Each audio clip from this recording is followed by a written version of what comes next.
Simula naman sa Lunes, 8.50 na raw ang minimum na singil sa jeep ng ilang transport group sa Metro Manila, Central at Southern Luzon.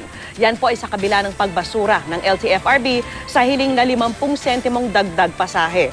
Saksi si Ivan Mayrina. Kung sa Lunes, 8.50 ng silid sa inyong pamasahe sa jeep imbes na 8, huwag na raw magtaka.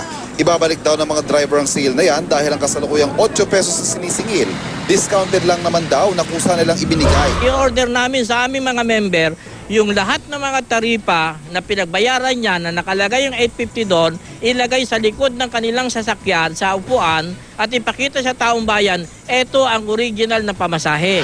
Halos parehas ito sa katwiran ng mga provincial bus sa tuwing peak season. Nag-aalis daw ng discount sa pamasahe kaya tumataas ang singil. Pagkontra ng LTFRB. Hindi ho po pwede yan. Wala hong voluntary or anything. Kung itutuloy po nila ito, ay mayroong contempt power ang LTFRB na ipatawag sila at mag-explain bakit nila ito ginagawa. Pwede raw isumbong ang mga maniningil ng sobra sa 8 pesos. Posible rin daw maapektuhan ng banta ang petisyon ng transport groups na gawing 10 pesos ang minimum na pamasahe na didinggin sa Biyernes. Bagay na sasabayan naman daw ng kilos protesta ng mga transport group na posibleng sundan pa ng malawakang tigil pasada. Okay na rin. Kasi siguro mataas na rin ang diesel eh. Tingin ko parang kulang pa rin yata. Kaya depende sa opisina namin kung ano yung desisyon nila, yun sundin namin. Pero sabi ng mga nakausap naming pasahero, Wala naman kami mahihirap.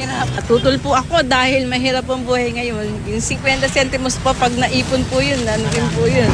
ako si Ivan Mayrina ang inyong saksi.